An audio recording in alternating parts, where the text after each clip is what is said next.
Halo Sound Mister, berikut Top 5 dengan sejumlah informasi kami hadirkan ke depan Anda baik dari daerah hingga mancanegara. DPRD Kota Pematang Siantar mengancam akan mencoret anggaran di OPD bagi pimpinan yang tidak hadir dalam rapat di DPRD.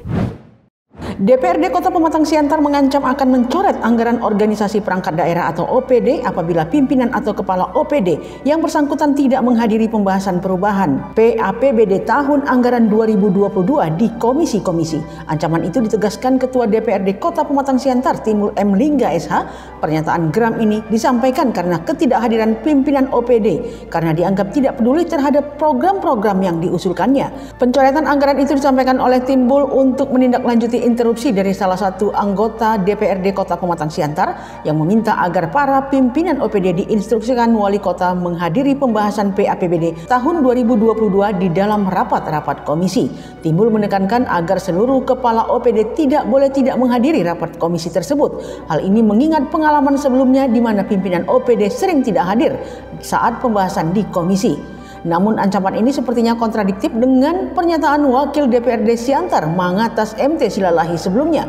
Ia meminta para pejabat yang baru dilantik Wali Kota Pematang Siantar Susanti Dewayani pada tanggal 2 September 2022 lalu diminta untuk tidak dilibatkan secara administratif dalam pembahasan PAPBD tahun 2022. Mengingat pihak DPRD Pematang Siantar menganggap pelantikan para pejabat tersebut tidak sesuai dengan peraturan perundang-undangan. Ia menyarankan terkait pelantikan pejabat harus ada dulu persetujuan tertulis dari Mendagri. Pernyataan ini pun tentu saja berdampak pada ketidakhadiran pimpinan OPD pada rapat-rapat komisi pembahasan PAPBD tahun 2022. Terjadi di Kota Medan, seorang anak yang masih berusia 12 tahun sungguh bernasib malang. Ia diperkosa bahkan menjadi korban trafficking hingga terinfeksi virus HIV. Kini oleh polisi setempat, kasus ini dilanjutkan ke penyidikan. Nasib malang menimpa seorang anak di Medan yang kini masih berusia 12 tahun. Sejak kecil ia harus mengecap penderitaan demi penderitaan ketika orang tuanya telah tiada. Kekerasan seksual, trafficking hingga sang anak terinfeksi virus HIV. Penderitaan si anak justru terungkap satu demi satu saat ia mulai terdeteksi terinfeksi virus HIV. Saat itu nenek korban menghubungi tim Fortune Community untuk membantu pengobatannya. Berdasarkan hasil pemeriksaan, korban dinyatakan terinfeksi HIV/AIDS.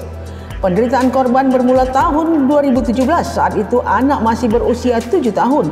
Korban diduga dicabuli oleh kekasih ibunya berinisial B setelah ayah dan ibunya berpisah. Setelah ibunya meninggal, penderitaan si anak berlanjut. Ia yang diasuh oleh neneknya kembali mendapat kekerasan seksual yang dilakukan oleh adik neneknya sendiri. Penderitaan si anak masih berlanjut saat ia dibawa neneknya tinggal bersama keluarga lainnya berinisial A. Di tempat inilah A yang diduga sebagai mucikari memaksa korban untuk melayani sejumlah lelaki hidung belang. Hingga akhirnya korban mulai mengalami sakit-sakitan setelah diperjualbelikan oleh A. Saat ini kasus trafficking anak sudah diperiksa sebanyak 8 orang. Polisi belum mau terburu-buru menetapkan tersangka karena belum menemukan adanya indikasi korban yang dieksploitasi oleh mucikari. Namun polisi menemukan indikasi kekerasan seksual terhadap korban. Ditreskrimsus Polda Sumut menyita 7 aset milik bos judi online Apin BK di Kompleks Cemara Asri, Kecamatan Percut Setuan, Kabupaten Deli Serdang. Penyitaan aset judi online ini pertama kalinya dilakukan oleh Polda Sumatera Utara. 7 aset milik bos judi online Apin BK di Kompleks Cemara Asri, Kecamatan Percut Setuan, Kabupaten Deli Serdang disita Ditreskrimsus Polda Sumatera Utara. Aset tersebut diantaranya 7 gedung dan 1 rumah mewah. Aset yang disita itu sebagai barang bukti tindak pidana pencucian uang atau TPPU. Ketujuh aset yang disita berada di 3 lokasi. Aset yang berada di Kompleks Cemara Asri, yakni warung warna-warni sebanyak 4 unit, 2 unit di Jalan Boulevard Timur nomor 28S. Kemudian gedung ZVNO Cafe, 1 unit yang berlokasi berseberangan dengan jalan gedung warung warna-warni. Kepala Bidang Humas Polda Sumatera Utara Kombes Polisi Hadi Wahyudi mengatakan penyitaan aset milik Apin BK itu merupakan bagian dari penyidikan yang dilakukan Ditreskrimsus Polda Sumatera Utara. Penyegelan dan penyitaan ke-7 gedung itu melibatkan belasan anggota Subdit 2 Fis Mondep yang dipimpin Kasubdit AKBP P. Samosir. Penyitaan itu juga disaksikan disaksikan petugas keamanan perumahan elit tersebut dan ini merupakan tindakan yang baru pertama kali dilakukan terhadap kejahatan judi online. Meskipun sesuai pasal 39 KUHP menyebutkan ayat 1, barang-barang kepunyaan terpidana yang diperoleh dari kejahatan atau yang sengaja dipergunakan untuk melakukan kejahatan dapat dirampas. Oleh karenanya berdasarkan ketentuan pasal 39 KUHP junto pasal 46 KUHP, barang-barang bukti tersebut dirampas untuk negara. Perjudian juga merupakan salah satu dari tindak pidana asal atau predicate crime dalam tindak pidana pencucian uang atau TPPU di Indonesia. Selain menerapkan pasal tindak pidana perjudian, Apin BK juga dikenakan Undang-Undang Tindak Pidana Pencucian Uang. Apin BK bos judi online masih buronan usai ditetapkan sebagai DPO oleh polisi sejak tanggal 24 Agustus lalu. Apin BK disebut melarikan diri ke Singapura bersama istrinya beberapa saat setelah penggerebekan lokasi judi warung warna-warni di Kompleks Cemara Asri. RUU Sisdiknas gagal jadi program legislasi nasional atau prolegnas. Padahal RUU tersebut bagian dari aspirasi masyarakat yang meminta kesejahteraan para guru. Menteri Pendidikan Kebudayaan Riset dan Teknologi Mendikbudristek Nadiem Makarim mengomentari keputusan Badan Legislasi Dewan Perwakilan Rakyat atau BALEK DPR RI yang tidak memasukkan rancangan Undang-Undang Sistem Pendidikan Nasional atau RUU Sisdiknas ke dalam program legislasi nasional atau prolegnas perubahan prioritas 2023. Nadiem mengaku pihaknya telah mengupayakan kesejahteraan guru dengan memberikan tunjangan profesi guru atau TPG tanpa harus dibuktikan dengan sertifikasi melalui program pendidikan profesi guru atau PPG. Menurut Nadiem, RUU Sisdiknas tersebut tidak disahkan. Menurut Nadiem, RUU Sisdiknas tersebut jika disahkan maka mulai tahun ini guru dapat memperoleh tunjangan meskipun belum mendapatkan sertifikat PPG. Namun niatan yang tertuang dalam rancangan undang-undang tentang sistem pendidikan nasional tersebut harus ditunda pembahasannya. Di sisi lain, Perhimpunan Pendidikan dan Guru atau P2G mendesak Nadiem membentuk panitia kerja nasional RUU Sisdiknas. Hal itu dinilai akan menjadi indikator transparansi perubahan RUU Sisdiknas sehingga naskah akademik selaras dengan batang tubuh. Sebelumnya, BALEK DPR RI sepakat tidak memasukkan RUU Sisdiknas ke dalam prolegnas RUU Prioritas tahun 2023. BALEK DPR RI meminta pemerintah mengkaji ulang draft dan naskah akademik RUU Sisdiknas yang telah menuai kontroversi. Wakil Ketua BALEK DPR Willy Aditya mengatakan pihaknya tidak mau kerusuhan semakin parah. Ia meminta Nadiem Makarim membuka ruang dialog dengan para pemangku kepentingan terkait lebih dahulu. Sebelumnya, Sekretaris Majelis Pendidikan Dasar dan Menengah Pimpinan Pusat Muhammadiyah Alpa Amir Rahman menolak rancangan Undang-Undang Sistem Pendidikan Nasional masuk dalam prolegnas DPR. Dari sisi substansi, Alpa mengkritisi RUU ini memiliki berbagai kelemahan, di antaranya rancunya fungsi dengan tujuan sempitnya pemahaman luhur Pancasila dalam profil pelajaran Pancasila yang dijadikan tujuan pendidikan nasional dan rendahnya apresiasi terhadap guru dan dosen. Anggota Badan Legislasi DPR RI dari fraksi PKS Bukhari Yusuf juga menyampaikan hal yang sama. RUU Sisdiknas usulan pemerintah telah menimbulkan polemik dan mendapatkan penolakan dari banyak stakeholder pendidikan, mulai dari organisasi guru, pakar pendidikan, penggiat pendidikan, pemerhati pendidikan, bahkan penolakan dari organisasi pelajar dan mahasiswa.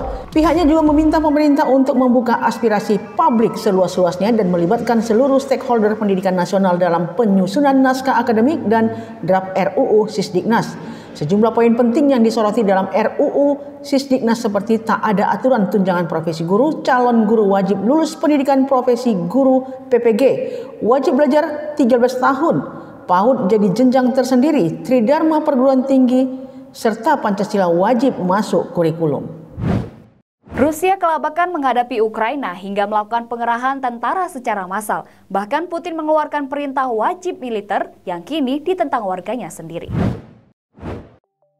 Mobilisasi parsial Rusia kerahkan 300.000 tentara cadangan ke Ukraina. Presiden Rusia Vladimir Putin menyerukan mobilisasi militer meski tidak dalam skala penuh dengan menyatakan mereka yang terdaftar sebagai tentara cadangan akan dipanggil.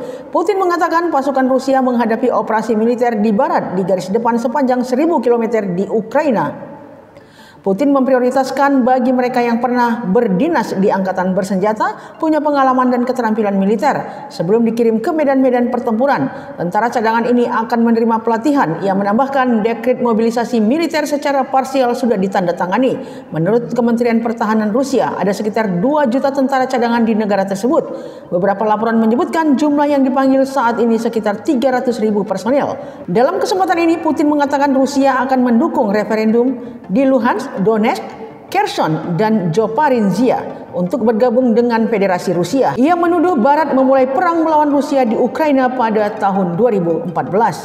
Menanggapi pengumuman Putin, penasihat Presiden Ukraina Mikhailo Podolyak mengatakan hasil perang Rusia di Ukraina tidak seperti yang diharapkan Moskow. Ia menggambarkan mobilisasi militer ini sebagai keputusan yang sangat tidak populer.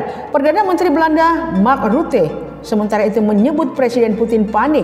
Reaksi senada juga disampaikan oleh Duta Besar Amerika Serikat di Ukraina, Bridget Brink, yang menggambarkan keputusan Putin sebagai tanda-tanda kelemahan Rusia. Di Beijing, pemerintah Cina menyerukan semua pihak untuk menahan diri dan mengedepankan dialog untuk mengakhiri krisis Ukraina. Sementara itu, sejak Presiden Vladimir Putin memerintahkan mobilisasi parsial untuk perang Ukraina, tiket penerbangan satu arah dari Rusia terjual habis dengan cepat.